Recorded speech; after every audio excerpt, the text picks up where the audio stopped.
नमस्कार, मी अश्विनी राठोड, पूर्वा राठोड 2022 मध्ये तुमच्या सगळ्यांचं स्वागत आहे।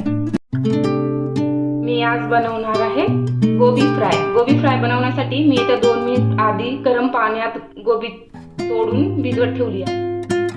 आता याला 2 ते 3 पाण्याने स्वच्छ धुवून घ्यायचं आहे। तर तुम्ही बघू शकता मी 2 मिनिट आधी गरम पाण्यात भिजवत ठेवली आहे।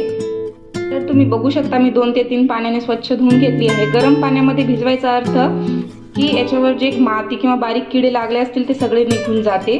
मी गॅसवरती कढई ठेवली आहे। याच्यामध्ये 1.5 छोटे चम्मच तेल घालायचे आहे। तेल गरम झालं आहे, याच्यामध्ये मी 3 ते 4 लसूणच्या पाकळ्या टाकत आहे।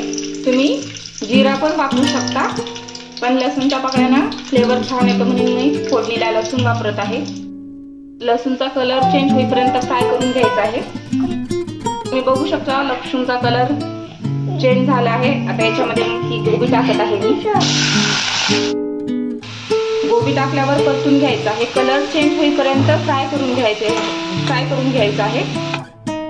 तुम्ही बघू शकता गोबी आपली फ्राय झाली आहे, कलर चेंज झाला आहे गोबीचा।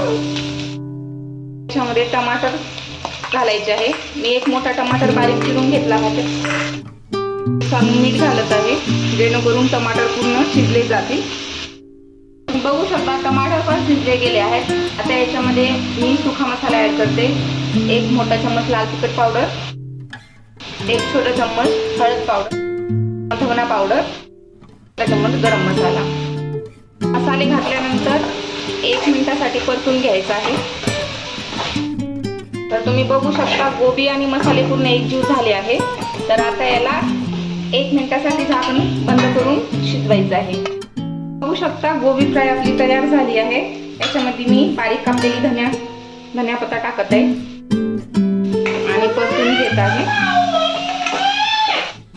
गोबी फ्राय तयार झाली आहे। मी सर्व करून घेते। तुम्ही याच्यामध्ये पाणी पण वापरू शकता, मी पाणी वापरले नाही आहे।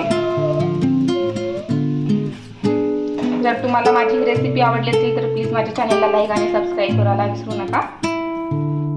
भाजी खूप छान, खूप चविष्ट लागते। तुम्ही कोणत्याही भाकरी सोबत, ज्वारीची भाकरी किंवा गहूची पोळी सोबत ट्राय करू शकता।